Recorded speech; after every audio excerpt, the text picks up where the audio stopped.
Antes que arranquemos con el evento, quisiera darles unas indicaciones técnicas. El público lamentablemente no puede participar con audio y con micrófono por esta vez. Les pedimos por favor que todas sus inquietudes las canalicen a través del botón preguntas y respuestas, el mismo que se encuentra en la parte inferior de los videos. Luego de las presentaciones respectivas, las preguntas serán leídas para respuesta de los participantes y panelistas. Quisiera dar la palabra entonces a Valeria Reynoso, quien abrirá la reunión esta tarde. Adelante, Valeria. Muchísimas gracias, Alex. Bueno, sean bienvenidos todas y todos a este nuevo encuentro. El día de hoy tenemos la 8ª sesión del seminario Ciudades 2021 con la ciudad de Montevideo y la moderación estará a cargo de Fernando Carrión. Bueno, como ustedes saben, pero lo volveremos a repetir, Fernando Carrión es académico del Departamento de Estudios Políticos de Flaxo, Ecuador, es arquitecto por la Universidad Central del Ecuador, maestro en Desarrollo Urbano Regional por el Colegio de México y doctorando en Ciencias Sociales por la Universidad de Buenos Aires. Ha sido director del Centro de Investigaciones Ciudad, director de Planificación del municipio de Quito, coordinador general de la Red de Ciudades para América Latina, director de Flaxo Ecuador, concejal del Distrito Metropolitano de Quito, coordinador del Grupo de Trabajo El Derecho a la Ciudad de Claxo y presidente de la Organización Latinoamericana y del Caribe de Centros Históricos. Sus áreas de especialización son la planificación urbana, descentralización, desarrollo urbano, centros históricos, vivienda, seguridad ciudadana y sociología del fútbol, además de contar con varias publicaciones. Fernando, les doy la palabra. Adelante. Muchísimas gracias, Valeria. Un saludo cordial a todos y a todas que se encuentran en sala y que también nos están acompañando en las otras redes sociales. En esta ocasión nos hemos reunido gracias a la convocatoria que realizan 4 universidades en América Latina. El caso de la UNAM en México, en el norte, la Universidad Federal de Río de Janeiro en Brasil hacia el este, la Universidad Nacional de Córdoba hacia el sur y Flaxo, Ecuador, hacia el oeste, para realizar la continuación del seminario Ciudades 2021. Y esto del 2021 tiene una explicación porque el año pasado hicimos Ciudades 2020 donde presentamos 15 ciudades y decidimos hacer una segunda sesión, que es lo que estamos llevando a cabo, y en este caso incorporando a las ciudades de América Latina más ciudades europeas y norteamericanas para tener una visión un poco más completa, y asiáticas también. Este mismo grupo de 4 universidades venimos realizando unos talleres, seminarios, sesiones para discutir lo que hemos definido el constitucionalismo urbano, a partir principalmente de la experiencia chilena que se está viviendo desde el 25 de octubre pasado, en que hubo el plebiscito y que Chile decidió entrar en una redacción de una nueva constitución. Entonces nosotros estamos justamente apoyando ese proceso y viendo también cómo en nuestros países se puede elevar el estatus jurídico de las ciudades, porque vemos que dentro de las constituciones las ciudades están muy poco presentes. Y no solo que hemos hecho estos dos tipos de seminarios, sino también vamos a empezar en breve un curso sobre ciudad, género y el espacio de domiciliario, que es un curso que tiene 80 horas con alrededor de 10 profesores de América Latina que van a dictar este curso. La reunión de hoy día es básicamente para tratar el tema de una ciudad extraordinaria, a la que por lo menos yo la quiero mucho, como es Montevideo. Una ciudad que tiene una característica especial, 30 años de un régimen progresista manejado por un solo partido político, que es el Frente Amplio, y que ha logrado mantenerse durante este tiempo considerable, y creo que es una de las ciudades más interesantes en términos de su calidad de vida y de su calidad también de ciudad. En otras palabras, es una ciudad muy interesante que hoy día nos van a contar dos de los expositores más próximos de esta ciudad por sus actividades profesionales académicas, que para mí es un verdadero honor presentar a dos grandes amigos, como es el caso de Mariano Arana y el caso de Salvador Esqueloto.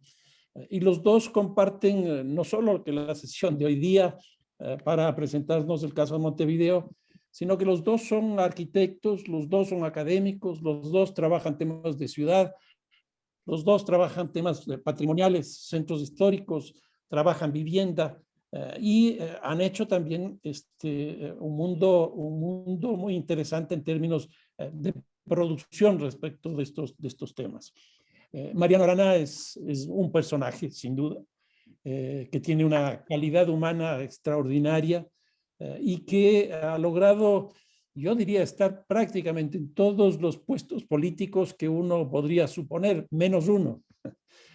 Ha sido alcalde y es interesante porque llegó a ser alcalde, intendente, como llaman en Montevideo, llegó a ser intendente con el 42% de los votos y después en la segunda elección logró nada más ni nada menos que el 58%, de tal manera que fue una forma de calificar su primera gestión incrementando sus bonos, pero también ha sido senador de la República, ha sido ministro y ha desplegado una serie de actividades en el ámbito docente y también de lo que significa el tema patrimonial. Así que tenemos un expositor de primera. Y por otro lado está Salvador Esqueloto, que él ha tenido más una presencia en el ámbito docente, en el ámbito académico de la universidad, donde ha sido decano varias veces, ha sido una autoridad muy significativa dentro de la Universidad de la República,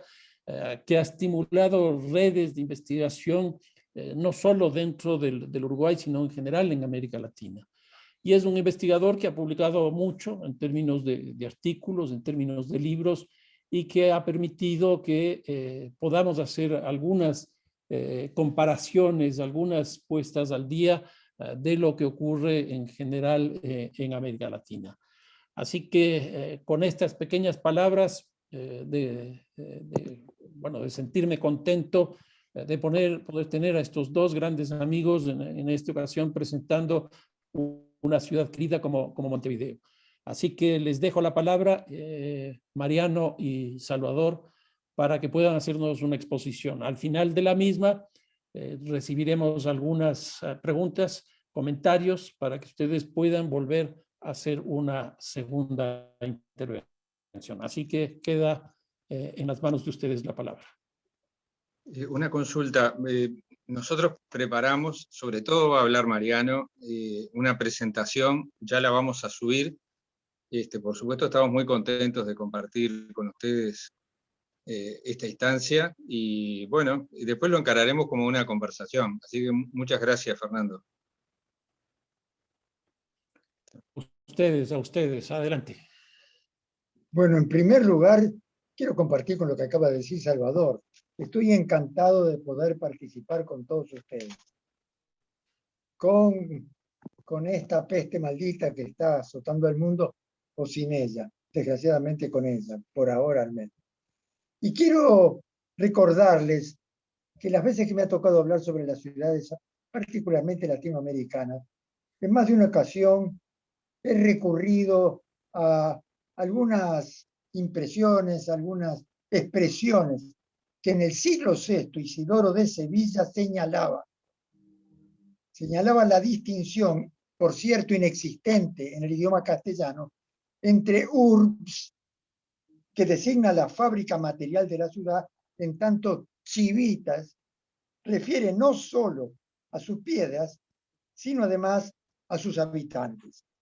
Así, por ejemplo, la barriada bonaerense de Pompeya, una barriada muy popular, es ciudad, mientras que la Pompeya itálica y soterrado por aquella enorme erupción del Vesubio, es solo arqueología, pero qué maravillosa arqueología. Recordamos además que la ciudad, siempre lo digo, es una y al mismo tiempo múltiple. Y por otra parte, la ciudad es permanencia y cambio, pasado y proyecto, testimonio, por decirlo así, y profecía. Y su proceso histórico está condicionado por su enclave geográfico, así como por sus peculiaridades económicas, políticas, culturales y sociales. De ese modo, el Montevideo originario se convirtió de enclave amurallado en un poblado con población comerciante y portuaria, compitiendo con ventaja incluso con el puerto de Buenos Aires. En ambos márgenes del Plata se incrementó la población con la significativa inmigración europea y los sectores más dinámicos demandaron poco a poco edificaciones más sólidas, más confortables y sobre todo para muchos de ellos de creciente prestigio, diferenciándose de los afincamientos que albergaron a los pobladores más debilitados y marginales. Y aquí estamos viendo un plano hecho a mano por un estudioso muy dinámico que está señalando la imagen teóricamente aérea que este hombre fue capaz de dibujar de todo el enclave amurallado de Montevideo, de la colonia, que se fue poco a poco poblando, y allí vemos hacia el fondo, hacia el oeste, la presencia del Río de la Plata que forma la bahía, y más allá de la bahía, al cerro de Montevideo, que al parecer dio motivo para que el nombre de la ciudad llevara precisamente su característica. Plano de Montevideo colonial, entonces, dibujo, como les dije, elaborado por un estudioso Freire, Menck Freire, y comienzan las especulaciones inmobiliarias también en esta ciudad, tempranamente, con propuestas urbanas inspiradas en las más prestigiosas urbes europeas.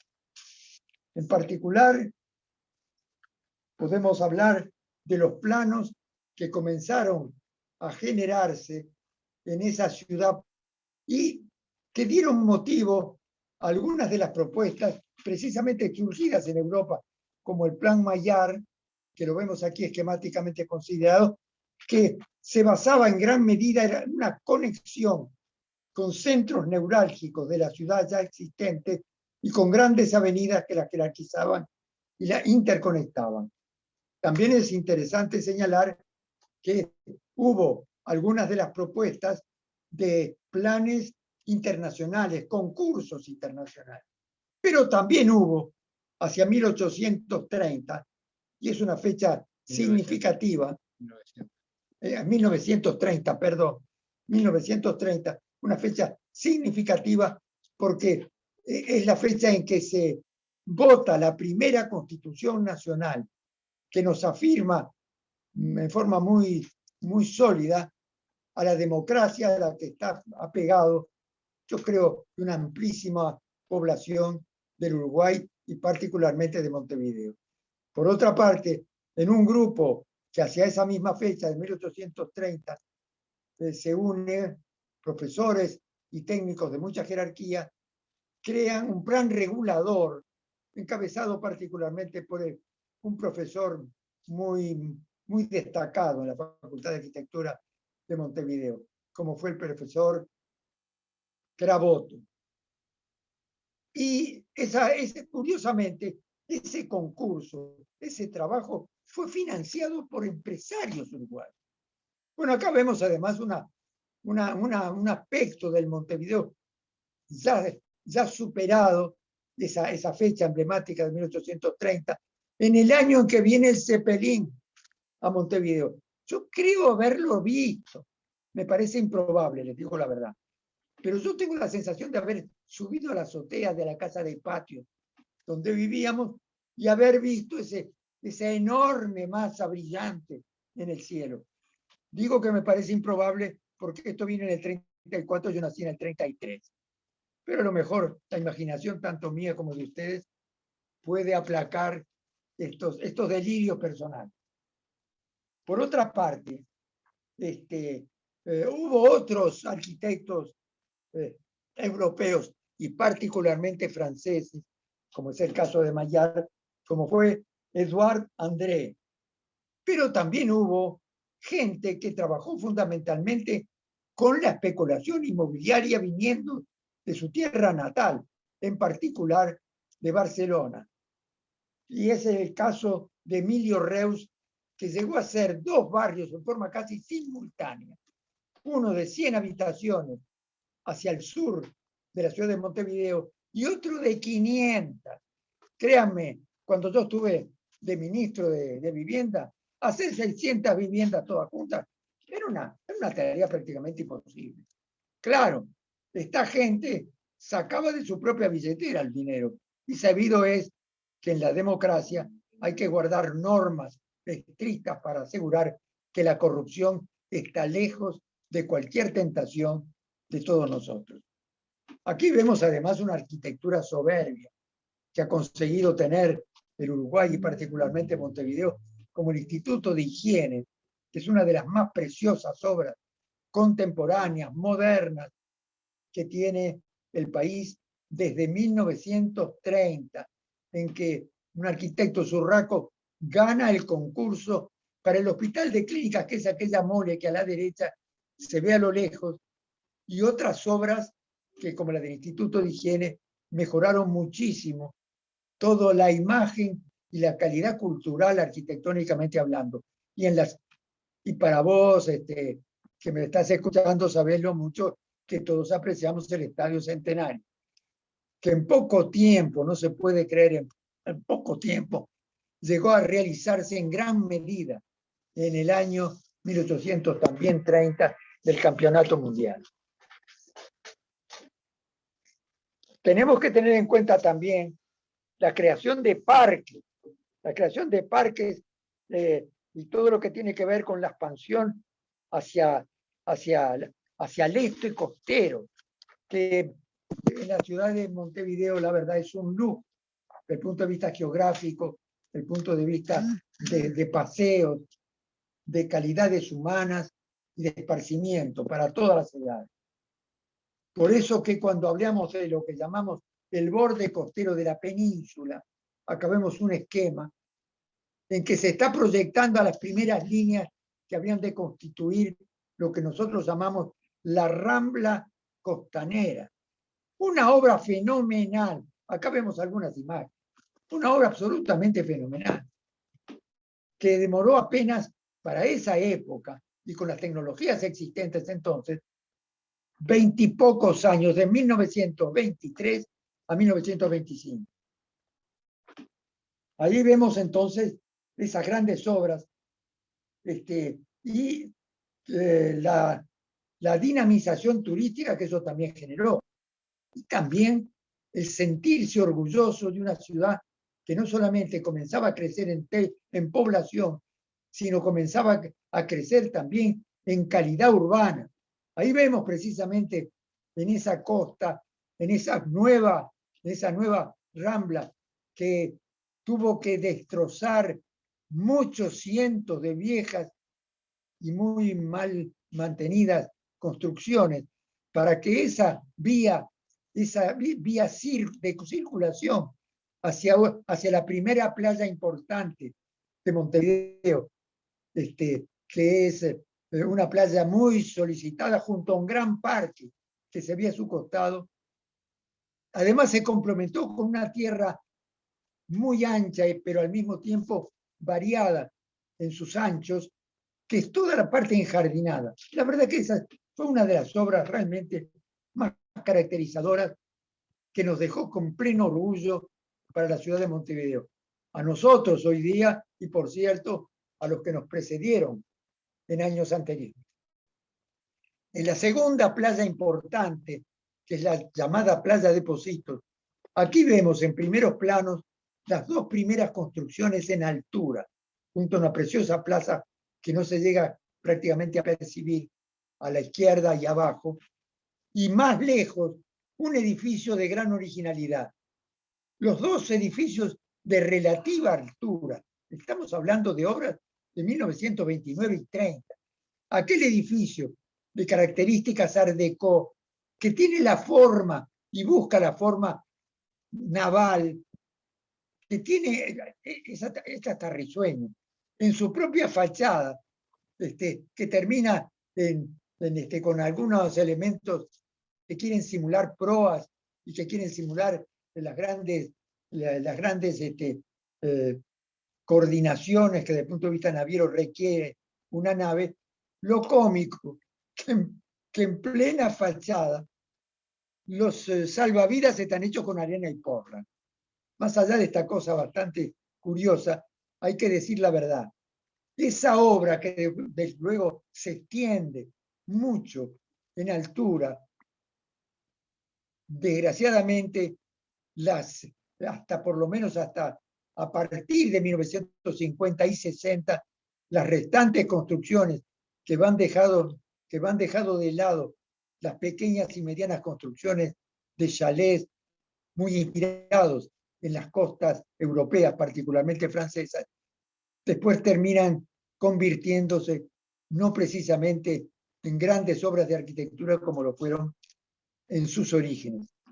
Por eso que creo que cuando hablamos de grandes obras, es importante señalar que esas grandes obras, reconquistada la democracia en 1984, nos permitieron, siempre trabajando en equipo en nuestra Intendencia de Montevideo, crear esto que le hemos llamado el Parque Lineal del Arroyo Miguelete, que hace toda esta sinuosidad que va en un trayecto que atraviesa transversalmente a la ciudad desde 10 kilómetros apartado de la bahía de Montevideo, que la vemos allá al fondo, y que prácticamente esta obra, que para nosotros ha tenido una importancia de costo y de valor fundamental, mejorando incluso todo lo que es el saneamiento y tratando de darle alternativas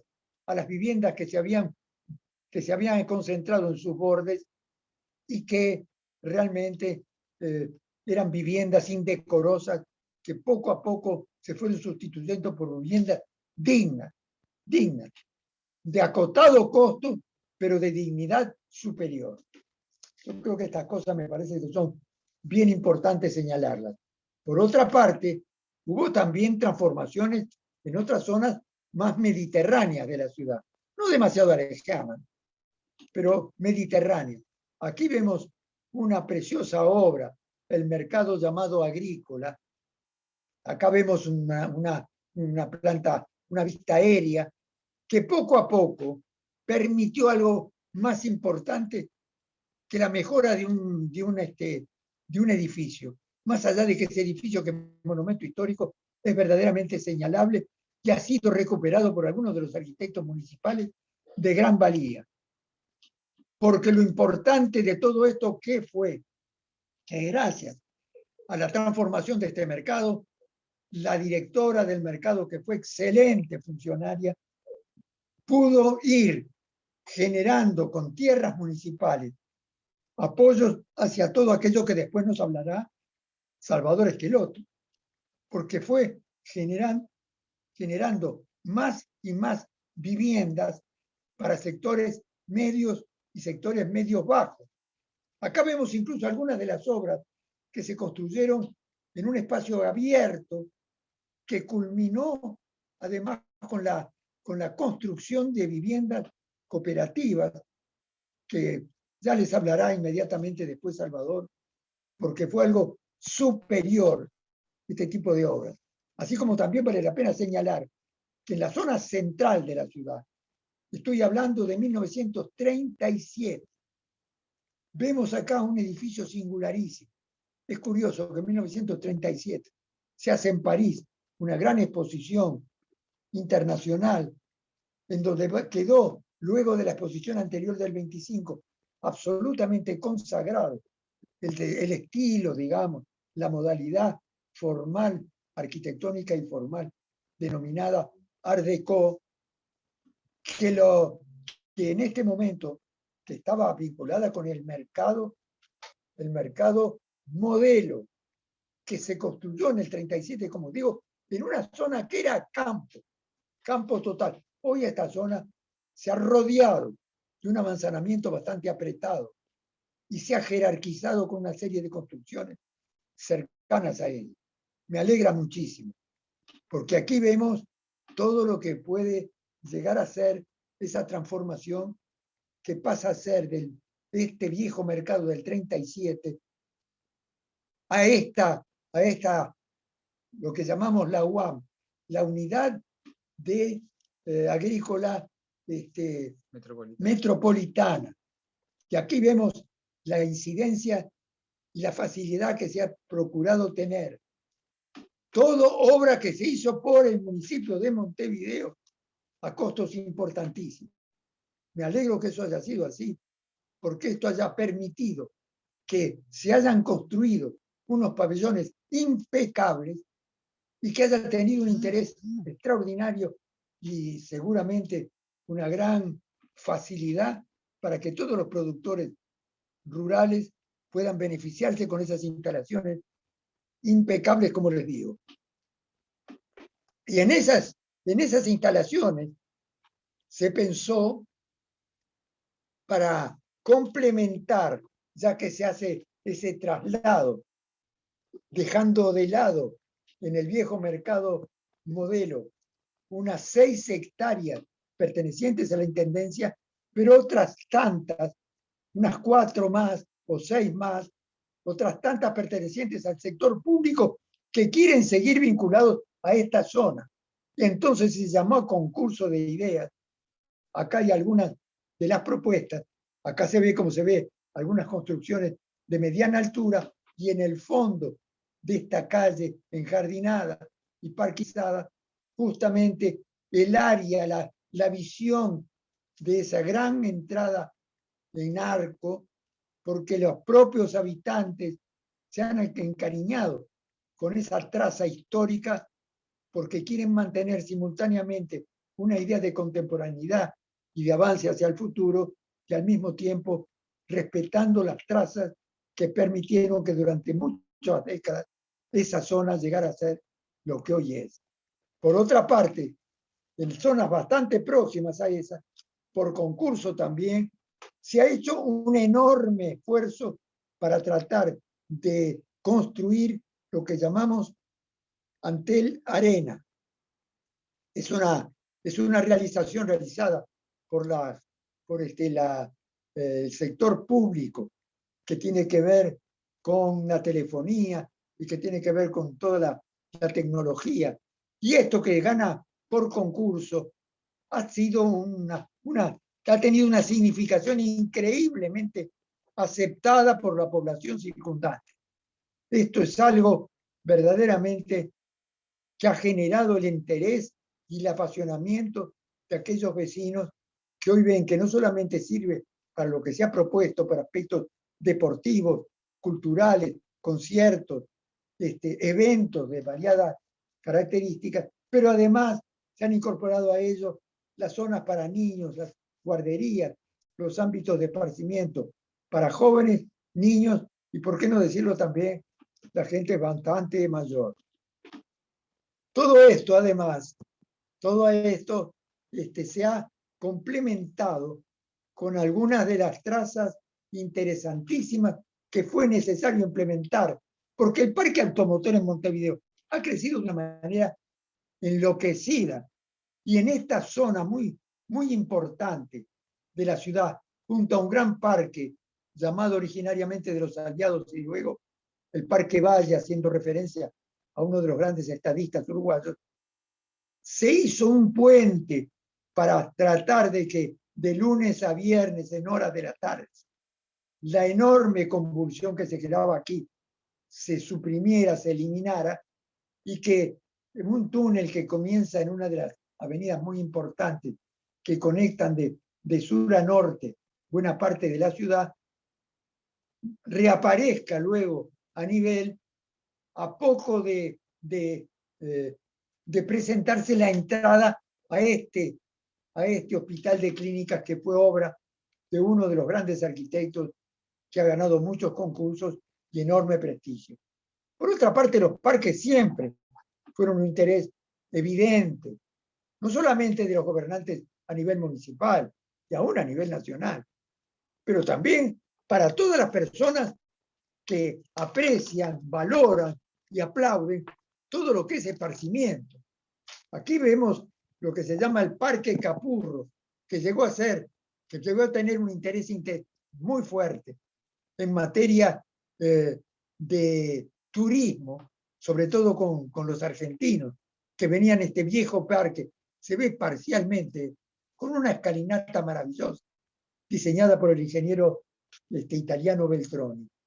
Hoy día, eso se ha recuperado nuevamente, porque se había contaminado todo lo que era el balneario, pero hoy las nuevas autoridades han decidido hacer una transformación muy, muy convincente, muy apoyable, que esté toda esta zona con este desnivel que no es frecuente encontrar en nuestra ciudad.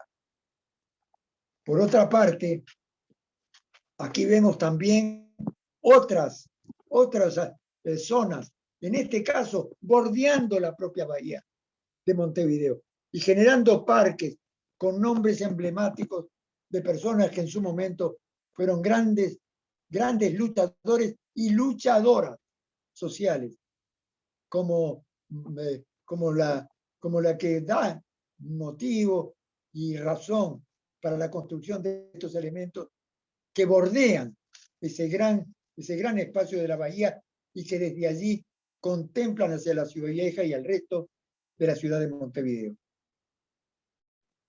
No quisiera terminar esto, además, si no mencionamos que en los propios barrios más alejados de lo que es el centro y la costa, arquitectos que yo los aplaudo por su sensibilidad arquitectónica, han hecho una estupenda obra de arquitectura, incluyendo bibliotecas, ámbitos deportivos y toda suerte de beneficios para todo un barrio que bien merece que, más allá de las situaciones económicas y sociales que tienen muchos de sus habitantes cercanos, puedan tener al mejor nivel arquitectónico los servicios que vale la pena tener en cuenta y con lo que se valora el barrio, la ciudad y toda la población circundante. Yo creo que Salvador nos va a poder hablar además de las obras directamente vinculadas a la vivienda, que es tan importante como el resto de lo que hasta ahora hemos señalado. Sí, con Mariano nos organizamos un poco para repartirnos los temas. Esto va a ser un complemento muy sucinto, pero toda esta, digamos, transformación contemporánea de la ciudad en términos de infraestructuras, grandes equipamientos, espacios públicos, también tiene un correlato en lo que es lo residencial y fundamentalmente voy a mostrar algunos ejemplos de vivienda pública, de vivienda social, promovida por el sector público y en particular de uno de los sistemas que es más, digamos, estudiado y conocido dentro del país, pero también como referencia a nivel internacional, que es el cooperativismo de vivienda, que ya tiene más de 50 años de historia en el país. Acá vemos algunos ejemplos de las primeras obras, estamos hablando de fines de los 60, principios de los 70, con una gran calidad ambiental en la conformación del espacio común de las unidades de vivienda, con esas tiras de vivienda dúplex, pero organizadas, por ejemplo, esta es Covint 1, una de las primeras cooperativas, uno de los ejemplos emblemáticos, que se ve esta peculiar organización en planta, con un pasaje central que se elonga y que es como una contribución a la organización del barrio. Este es otro ejemplo también contemporáneo, de mediados de los años 70, la cooperativa Tebelpa, donde había una antigua casa quinta con un gran parque arbolado, donde se supo sacar un provecho muy importante de distintas tipologías y formas de agrupamiento y también con alta calidad de los espacios comunes encardinados. O ya a una escala media, las grandes mesas intercooperativas que son de esta época. Acá vemos un ejemplo de la Mesa 1, muy inspirado en la arquitectura europea de la época, con estos sistemas donde aparecen unidades en planta baja, también comercios, servicios comunes y también viviendas dúplex en los niveles 2 y 3 con calles corredores, conformando un barrio cooperativo donde los espacios intermedios y semiprivados son de alto interés. Y acá vemos, por ejemplo, hace muy pocos años la visita que realizó el geógrafo David Harvey a nuestro país, donde la Universidad de la República, a través de nuestra facultad, promovió su titulación como doctor honoris causa, y que quiso conocer algunos de los grandes, digamos, conjuntos del movimiento cooperativo de todas las épocas, como esta otra cooperativa también de fines de los 60, la cooperativa Bigman, con una alta calidad ambiental y una alta calidad constructiva y de convivencia social, o este gran complejo cooperativo llamado UCOBI, sobre uno de los grandes estructuradores viales que une Montevideo con las zonas al oeste. Y termino con los ejemplos históricos, el complejo Boulevard, también es un complejo intercooperativo ubicado en un área pericentral de la ciudad, sobre el Boulevard Artigas, uno de los grandes, digamos, estructuradores viales norte-sur en este caso, con una gran calidad de espacios intermedios y también de equipamientos comunes. Pero lo interesante es que a partir de fines de los 90, esta modalidad se empezó a trasladar de las áreas periféricas y pericentrales a la vivienda pública en el centro histórico, como este ejemplo de una de las primeras cooperativas de reciclaje en el centro histórico, que es la cooperativa Covicivi, cooperativa Ciudad Vieja, que se ubica en 3 lotes, donde combina vivienda de nueva planta y reciclaje en 2 de ellos.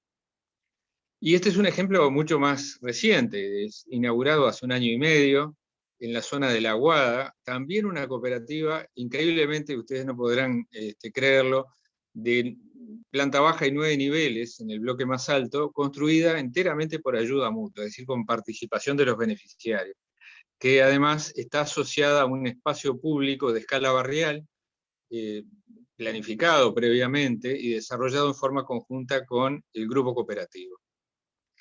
Y acá vemos otro ejemplo también en el centro histórico, en uno de los accesos al centro histórico, en un terreno remanente de una vieja traza de una diagonal que quedó inconclusa, como en la imagen de la izquierda se ve el antes y en la derecha el después. También es un grupo cooperativo, en este caso no de ayuda mutua, sino de ahorro previo, de unas 50 unidades, que termina de conformar esa manzana, se asocia volumétricamente a las preexistencias y le da una terminación convincente a su encuentro con el espacio público de esa diagonal, ahora sí conformada, y de las calles de la vieja traza colonial. Pero, por ejemplo, tenemos también en el área central de Montevideo, donde estaban los antiguos depósitos de la Intendencia, del gobierno departamental, prácticamente 4 hectáreas que se reconvirtieron en un nuevo barrio de vivienda social, barrio cooperativo, con diferentes modalidades constructivas, diferentes escalas de proyecto y de realización, y también vemos en las imágenes de abajo un antes y un después. Esto se realizó en la última década. Pero no es solamente el esfuerzo público, también queríamos mostrar que en el mismo barrio sur se sumó también la iniciativa privada, esos especuladores que Mariano hablaba, que a fines del siglo XIX o en las primeras décadas del XX contribuyeron muchísimo al desarrollo y la expansión montevideana, también tuvieron el acierto de invertir en el área central, en el barrio sur, y vemos acá un ejemplo, el complejo Estrella del Sur, que está a escasos 100 metros del barrio que yo mostraba antes. Finalmente termino con esta imagen. Fernando hablaba de los 30 años de gobierno progresista en Montevideo, que ahora ya van para 35 con este periodo que se inició el año pasado. Tuvimos también 15 años de gobierno nacional con la misma orientación, que le dio un gran impulso a la inversión en vivienda. Y acá tenemos uno de los últimos proyectos que lanzamos en octubre de 2019. Esta es una mesa al aire libre en una antigua fábrica textil desactivada, como muchas de las industrias históricas de las áreas intermedias de Montevideo, para desarrollar un proyecto híbrido que combinaba vivienda, equipamientos sociales y educativos. Y acá estamos Mariano, algunos colegas, autoridades locales y yo presentando esa propuesta con el telón de fondo de la fábrica textil de gran calidad constructiva, llamada La Aurora, que hoy va a ser una de las apuestas a una posibilidad de afincamiento de población trabajadora en áreas industriales desactivadas. Bueno, con esto terminamos nuestra recorrida y estamos, por supuesto, para dialogar. No sé cómo estuvimos de tiempo.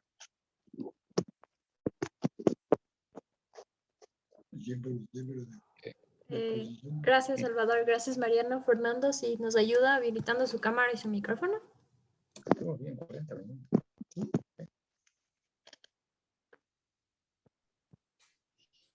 Bueno, muchísimas gracias, Mariano, Salvador, por la magnífica exposición que han hecho. Me ha gustado mucho porque ha sido una entrada a la misma ciudad, yo diría desde dos ángulos distintos, pero absolutamente complementarios. Uno, primero, desde la perspectiva de lo que es el espacio público, con la Rambla, con el parque lineal, con el centro de la ciudad, los parques, las infraestructuras, etcétera, que nos muestran cómo desde la administración pública se puede construir ciudad, se puede producir ciudad. Y es básicamente encarando con estos proyectos importantes que lo que hacen es justamente producir ciudad y ciudad de calidad. Y la otra entrada, que es más desde lo que podríamos llamar la vivienda propiamente dicho, pero que no es distinto ni distante de lo anterior, porque aquí hay dos cosas que me han llamado la atención. La una es la calidad arquitectónica de los proyectos y la otra es la calidad urbana de los proyectos. Y en la calidad urbana de los proyectos está nuevamente el espacio público. En otras palabras, que cuando se produce vivienda, el espacio público no está distante, no ha desaparecido, sino más bien todo lo contrario. Y esta es vivienda que tiene un elemento adicional que es absolutamente distintivo de Uruguay y que ha servido para desarrollar muchas experiencias fuera, como es el sistema cooperativo, que tantos buenos resultados ha dado en Uruguay. Y una tercera cosa que también me llama la atención es que en general en otras ciudades, para hacer proyectos de interés social, generalmente se van hacia las periferias, por el tema del precio del suelo. En el caso de Montevideo, lo que vemos es que se produce tanto en la periferia como en el centro.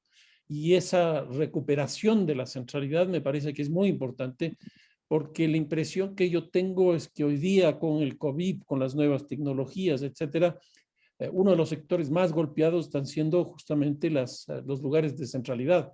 Se está perdiendo mucho espacio. Y entonces, si ya veníamos perdiendo población, históricamente los centros históricos han perdido población principalmente por la especialización que tienen.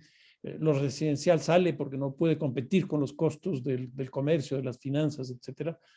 Introducir vivienda me parece que es una cosa muy interesante. Así que creo que hemos sido testigos de una exposición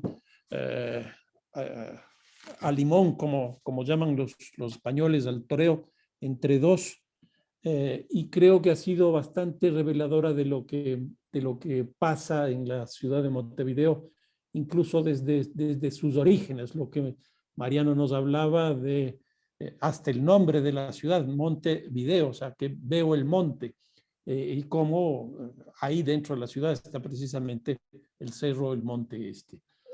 Con estas palabras quisiera ver si es que alguna persona está interesada en hacer preguntas, comentarios, quizás también hacer una cuestión ya más personal de la presencia de Uruguay en el urbanismo quiteño. El primer plan regulador, el primer plan físico que se hizo en Quito lo hizo un uruguayo, lo hizo Guillermo Jones Odriozola, que fue en el año 41 y fue el primer plan que se hizo en Quito y que pues hasta ahora se lo recuerda con mucho peso, sobre todo por algunas líneas urbanas que dejó trazando. Así que para nosotros pues ha sido una presencia importante en ese sentido. Aquí tengo una pregunta de Iván Puyol Martínez. Dice, Montevideo parece una ciudad feliz y un ejemplo a seguir. ¿Es así? ¿Qué tipo de problemas sociales consideran como los más importantes por resolver? En otras palabras, esa ciudad general de América Latina que nosotros tenemos, los barrios en la periferia, las favelas, los barrios de rancho, etcétera, también está presente en Montevideo. ¿Cuáles son los problemas principales que tiene la ciudad? Bueno, arranco yo y vos seguís. Bueno, arranco, sí, Montevideo parece una ciudad feliz y tiene todo para hacerlo, pero obviamente no podemos desconocer que hay problemas pendientes y hay situaciones no resueltas. Claramente tú hablabas de la generalidad de las ciudades latinoamericanas a las cuales Montevideo no escapa, de tener sectores de población en situación de precariedad habitacional, de pobreza, una ciudad dual también en cierto sentido. Acá no hemos mostrado las áreas más precarizadas, pero también existen, y el esfuerzo por superar eso obviamente existió y seguirá existiendo, pero está costando mucho revertir situaciones que algunas de ellas datan incluso hasta de los años 40 y que merecieron intervenciones muy enérgicas. Por otro lado, esta crisis contemporánea, donde después de 15 años de crecimiento, por primera vez el año pasado, la economía uruguaya descendió del orden de un 6%, también está presionando justamente sobre las capas más, digamos, humildes de la población y hacia un menor nivel de ingresos, mayor precarización laboral, lo cual también genera dificultades grandes. Otro tema de Montevideo que no hablamos, para darle la palabra a Mariano, es que también el proceso de metropolización determina de que se haya extendido mucho la ciudad, a veces con densidades muy bajas, lo que genera una demanda de servicios, como por ejemplo el transporte colectivo, pero también las infraestructuras, que evidentemente es un problema, y que el esfuerzo que se ha hecho por complementarlo en algunas de las extensiones metropolitanas ha sido muy importante, pero quedan todavía importantes sectores de extensiones, incluso por fuera del límite departamental de Montevideo, que requieren una atención específica. José Mariano. Sí, yo creo que Salvador dijo cosas absolutamente esenciales. Y no saben cuánto lamento que no hayamos podido mantener el gobierno nacional, porque buena parte de las políticas vinculadas a la inversión en vivienda, para dignificar a aquellos que raramente fueron dignificados y respetar a aquellos que raramente fueron respetados, requieren decisiones estrictamente vinculadas a la política. Y bueno, en esta situación y con la situación generada por la pandemia, donde tanta gente ha perdido trabajo y donde estamos volviendo a ver gente durmiendo a la intemperie, que habíamos tratado de sortear esas situaciones tan injustas. No todas ellas, como a veces se afirma, dependen de situaciones de personas con problemas psíquicos.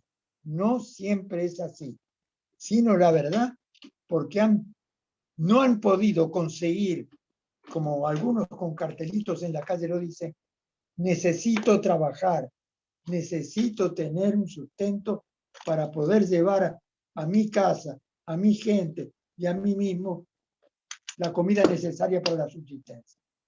No queremos embellecer nada de lo que hemos hecho, pero sí creo que tenemos que ser conscientes que para ser consistentes con nosotros mismos, tenemos que hacer lo imposible para buscar todo aquello que sean subsidios inteligentes. Yo creo que el equipo nuestro, y particularmente trabajando Salvador, con gente muy competente desde el punto de vista técnico, han generado los subsidios no solo a la vivienda, sino lo que ha llamado uno de nuestros colaboradores, creo que es Gonzalo Carámbola, ¿no? Altamirano. Altamirano, Sí, perdón. Mirá vos. Altamirano, una gran persona, un gran amigo y un gran técnico. El subsidio a la costa, ¿qué significa? Que no todos por la misma vivienda pagan lo mismo, sino que pagan de acuerdo a los ingresos que la familia tiene.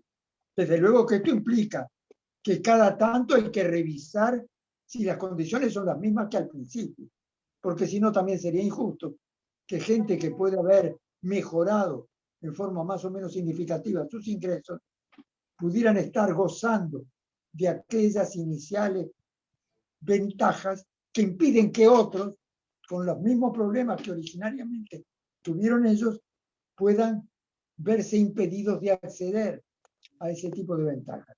Yo creo que es con la justicia social, no solamente con los planos, y con la sensibilidad humana, y desde luego con los compromisos políticos, que se logran mejorar en forma significativa las condiciones de la gente.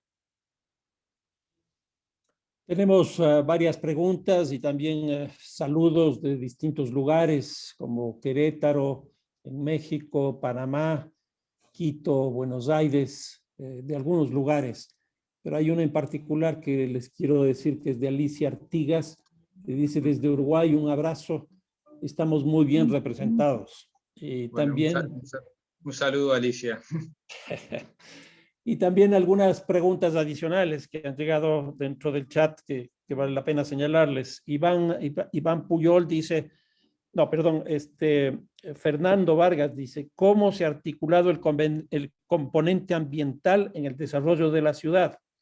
Una segunda, Jonas Hagen, ¿pueden hablar de posibilidades para mejorar el transporte sostenible en Montevideo? Por ejemplo, el transporte público, las bicicletas. Gracias. Juan Francisco Rodríguez dice, mirando desde un municipio de periferia de Buenos Aires, San Miguel, me gustaría, si fuera posible, ampliar las características lógicas de la relación existente entre la producción pública de hábitat, vivienda y ciudad con la producción de cooperativas. Y una última para este ciclo de Vanessa Fernández, ¿cuál es su opinión acerca de que en los últimos años se han derribado varios edificios de carácter histórico? Edificios históricos se derribaron. A ver, trataré de contestar las diversas inquietudes. La vinculada a la coexistencia del sistema cooperativo en áreas centrales que manifestaba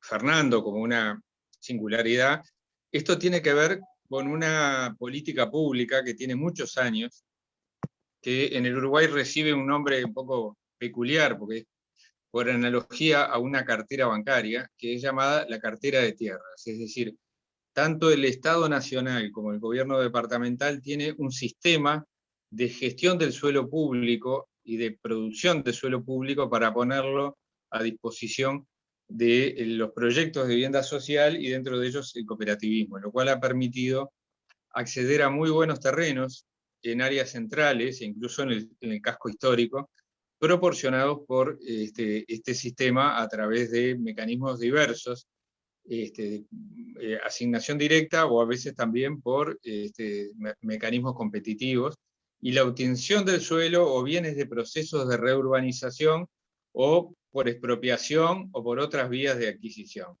Esto es un mecanismo que se realimenta, hoy está, digamos, replicado a escala nacional y permite que estas mismas experiencias se realicen en otras ciudades a lo largo y ancho del país. También preguntaban por dos temas de índole ambiental, uno más general y otro vinculado al transporte sostenible. Montevideo ha tenido una gestión ambiental muy interesante, más que interesante, particularmente durante estos 30 años que mencionaba Fernando, en lo que tiene que ver con el saneamiento, y en esto Mariano ha sido un gran combatiente por obtener los recursos para realizar obras de infraestructura fundamentales para la ciudad y que siguen continuadas a través de 5 planes sucesivos de saneamiento que mejoran la calidad ambiental de las aguas. pero también hay una gestión inteligente de los aspectos medioambientales vinculados a la calidad del suelo, del aire, a la recuperación de cursos de agua, como el Miguelete y otros, a la protección de áreas ecológicamente valiosas, y por último, lo que preguntaba alguien, lo que tiene que ver con el transporte urbano sostenible, que ha sido una dificultad grande, esto hay que reconocerlo. Los pasos han sido pequeños, pero hay pasos interesantes, como la incorporación de buses eléctricos o de vehículos híbridos en forma creciente al sistema de transporte, que el sistema de transporte hoy tiene buena parte de los vehículos inclusivos, y que también se está desarrollando y complementando y creciendo una red de ciclovías muy importante. No sé, Mariano, si querés agregar algo de esto. Creo que dijiste todo lo que había que decir, la verdad. Todo esto fueron esfuerzos que no culminan pasado mañana, sino que son esfuerzos que prácticamente tienen que estar sostenidos en el tiempo, cualquiera sea el gobierno que esté por decisión de la soberanía popular en el poder. Si es que hay sensibilidad suficiente, claro, para otorgar en prioridad las ventajas a aquellos que más las necesitan. A ver, tenemos nuevamente saludos desde Panamá con Magela Cabrera, que dice excelente, muchas gracias. Tenemos también desde la zona de la Amazonía ecuatoriana, del cantón de Santa Clara, que dice, me encanta la ciudad de Montevideo. Y hay las últimas preguntas que vamos a hacer, porque ya estamos al borde del tiempo, de Luis Alperín, que dice, saludos a Mariano Arana y Salvador Esqueloto desde Buenos Aires. Esta pregunta me parece interesante. ¿Cómo se desarrolla actualmente la relación entre ciudad, el puerto y la logística de las recientes plantas de pulpa de celulosa? Gisela Paredes dice, ¿cuál es el énfasis en la planeación urbano-regional de Montevideo y cómo se visibiliza la dependencia del territorio rural? Y la última, de Lucía Refinetti, que es en portugués, gustaría saludar la iniciativa de las excelentes exposiciones y hacer una pregunta relacionada a Montevideo. ¿En qué medida esa tradición democrática e incluyente de la ciudad consigue hacer frente a un modelo internacional de grandes proyectos público-privados que se alimentan de la valoración inmobiliaria? De María Lucía Refinetti, hice una traducción, espero que esté bien. Y también saludos desde San Juan, Puerto Rico, Marta Bravo Colunga. Así que con esto cerraríamos la exposición. Acá estuvo con el puerto, la bahía de los celulares. Bueno, nosotros mismos, las cosas no siempre son fáciles, ¿eh? Aún dentro de una misma organización política. Hemos discutido mucho y muy francamente. No estuvimos de acuerdo con algunas iniciativas para que ferrocarriles que traían todo lo vinculado a la producción de pasta de celulosa entraran sin que estuviera convenientemente informada la población montevideana para explicitar si estaban o no de acuerdo, porque ello impidió que algunos extraordinarios planes ejecutados en las zonas de planificación de la Intendencia pudieran llevarse a cabo en plenitud. Una pena, ¿eh? Porque aquello que se pudo lograr, por ejemplo, en los años 20 del siglo XX, no siempre se pudo lograr con la misma facilidad en los años recientes. Aunque gracias a la inteligencia de muchos de esos funcionarios municipales, que a veces se les conoce poco, pero que están absolutamente comprometidos con su ciudad y con su población, han llegado a mitigar al menos algunos de los aspectos más discutibles. Lo que cuenta Mariano es una batalla que él mismo dio personalmente y que, bueno, las batallas se ganan o no, y en este caso está hablando de cómo llega en la nueva planta de celulosa la producción al puerto de Montevideo para ser exportada. Ahí muchos pensamos que había la alternativa de desviar la traza del tren para que no volviera a ingresar al núcleo más calificado de la ciudad, sino a un área portuaria complementaria que está por detrás del Cerro de Montevideo. Bueno, por razones diversas, eso no se consideró, y uno de los grandes, yo diría, desafíos es cómo reintegrar la relación entre el puerto y la ciudad cuando el puerto está sometido a un desarrollo bastante intenso de su infraestructura y va todavía a recibir muchísimo más trenes de carga, lo cual va a generar un impacto en el área central de la ciudad y en algunos barrios importantes, que esa fue la discusión que Mariano dio en los últimos 3, 4 años, ¿no? Junto con otros, ¿no? Obviamente, pero él era una de las caras visibles de esta polémica, por así llamarlo. Creo que es importante mostrar las ganadas y las perdidas, porque si no se muestran siempre las cosas buenas, y a veces hay que pensar también que hay proyectos o hay alternativas que son muy interesantes, pero que por razones, en este caso de articulación política entre el nivel nacional y el departamental, o de falta de articulación, no se lograron resolver de la mejor manera posible, ¿no? Lo mismo la pregunta de Malú, de María Luisa Refinetti. Creo que una de las grandes tentaciones de nuestro tiempo, cuando hay dificultades económicas y hay falta de recursos del sector público, es entregar al sector privado sectores importantes del territorio para que los desarrolle como enclaves.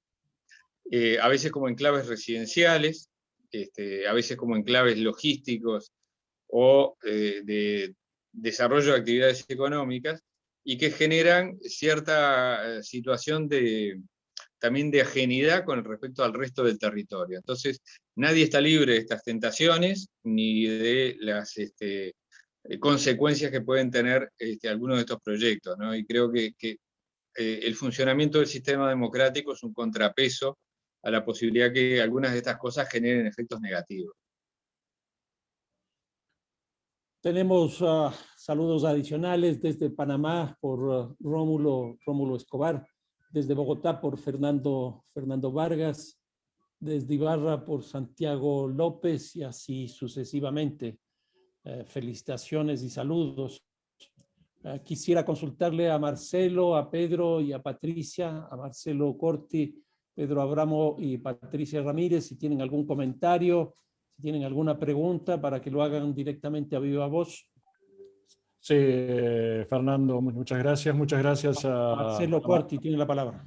Sí, muchas gracias a Mariano y a Salvador por esta excelente exposición.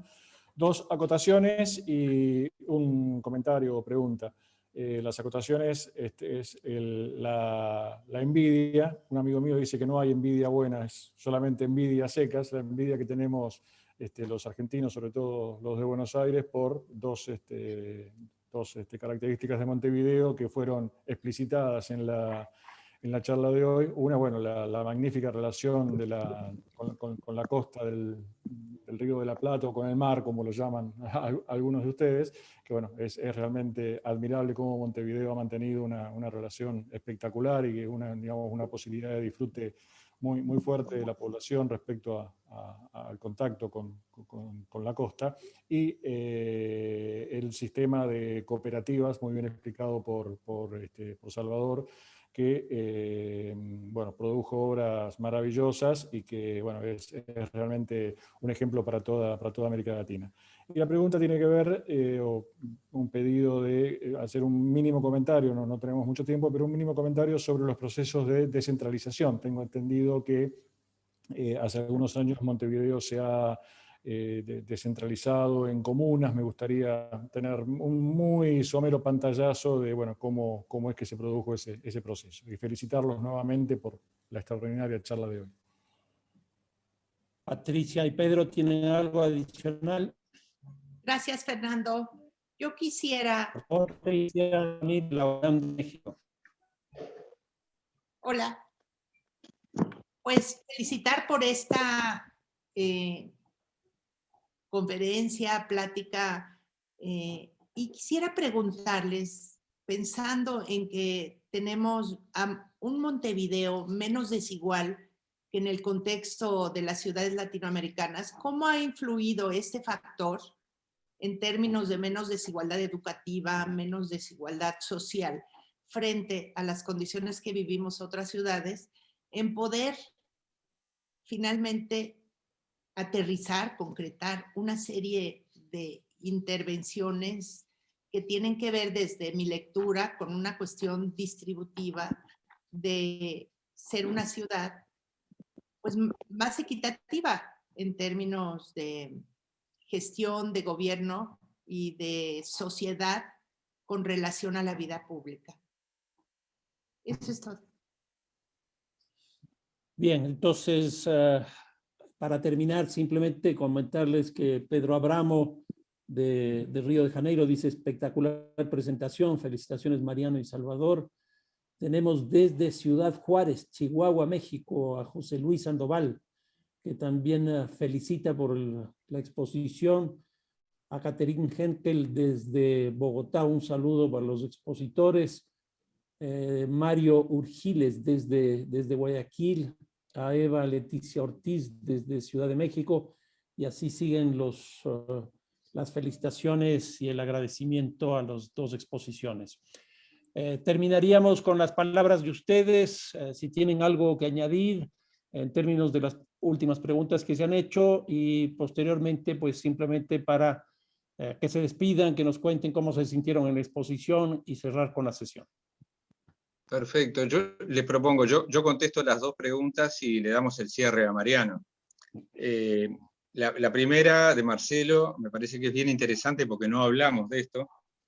Tiene que ver con el sistema de descentralización y participación que tiene Montevideo, que también tiene un poco más de 30 años, se instaló a partir de 1990. En aquel momento me tocó integrar el equipo del entonces intendente Tabaré Vázquez, nuestro recientemente fallecido y lamentado su fallecimiento expresidente. Y al ingresar a la intendencia ya teníamos la propuesta de dividir en 18 unidades territoriales el departamento. Esa fue la división territorial asociada a gobiernos locales y organismos de participación, que le tocó también a Mariano gestionar durante sus dos periodos, y a muchos otros que lo continuaron. Pero hace 10 años, un poco más, desde 2009, también por iniciativa de Tabaré Vázquez, esta vez se creó un sistema a nivel nacional de tercer nivel de gobierno de administración. En el Uruguay no existían municipios, o sea que las intendencias eran gobiernos departamentales y municipales al mismo tiempo. En cambio, a partir de 2010 empezamos a elegir municipios. Y Montevideo pasó de 18 unidades territoriales a 8, o sea que está compuesto por 18 municipios, que son 18 distritos de la ciudad, 8 distritos de la ciudad, con su consejo municipal, con sus consejos vecinales, con la particularidad que 4 de estos distritos son urbanos, o sea que son enteramente urbanizados, y 4 de esos distritos son urbanos rurales, que forman la segunda corona de la ciudad y que tienen áreas urbanas y áreas rurales. Es un mecanismo evolucionado, porque ya implica la elección popular del alcalde y su consejo municipal, y en paralelo se hacen elecciones para los consejos vecinales, que son organizaciones de carácter consultivo de participación social. La segunda pregunta, ahora no recuerdo cuál era, que la hizo la compañera. Patricia, sobre la desigualdad, la condición. Sobre la desigualdad. Bueno, acá estamos en un momento de quiebre, ¿no? A partir de la pandemia. Los 15 años de gobierno progresista, la era progresista del Uruguay, contribuyeron enormemente a reducir las desigualdades, no solamente desde el punto de vista del ingreso, sino también de otros aspectos como son el acceso a los sistemas de salud, con la creación del Sistema Nacional Integrado de Salud, un seguro de carácter nacional, con la expansión del sistema educativo y con la expansión del sistema de protección social, incluyendo el Sistema Nacional de Cuidados. Todo esto permitió amortiguar las desigualdades y generar mejores condiciones de integración social. Ahora bien, esto está en cuestión ahora. por efectos de una combinación bastante perversa, que es la situación de la pandemia y sus secuelas económicas, sociales, psicológicas, etcétera, y también que hemos cambiado de gobierno hacia un gobierno de corte liberal que tiene como una visión muy distinta de las políticas sociales, la ve como políticas compensatorias, focalizadas en los sectores de pobreza, y descree de los sistemas universales, ¿no?, de cobertura universal. Por lo cual ha recortado muchísimo la inversión pública en vivienda, en infraestructura social y también en programas sociales. O sea que estamos en un momento de crisis y de cambio que no sabemos a dónde nos va a llevar. Incertidumbre. Incertidumbre, sí. Así que bueno, Mariano, te dejo para cerrar. Simplemente para cerrar con un dato también que es absolutamente... Salvador, disculpa un ratito, Mariano. ¿Podrías ponerle la cámara para mirarle a eso? Muchas gracias. Perfecto.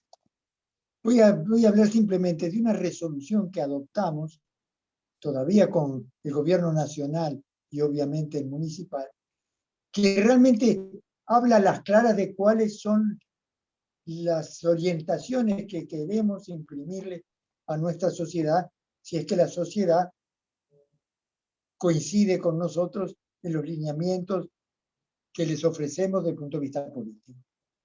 ¿Qué llegamos a resolver? Que nos parece inhumano, nos parece injusto, nos parece absolutamente incompartible que cuando hay mucha gente que necesita acceder a una vivienda, no en carácter de propiedad, aunque sea en carácter de alquiler. Alguna gente simplemente tiene esas viviendas, a veces tiene muchas, y las quiere mantener en barbecho, por decirlo así, por si las condiciones desde el punto de vista estrictamente especulativo, económico especulativo, mejoran. Decidimos votar y lograr que la votación se pudiera concretar, que esas viviendas no pueden permanecer vacías. No es que se expropien. El propietario puede hacer lo que quiera con ellas. Las puede mantener siempre que las libre al mercado y que obtenga lo que el mercado les puede otorgar para permitir que otros que no tienen nada puedan acceder a él. No sé qué pasará de aquí a más.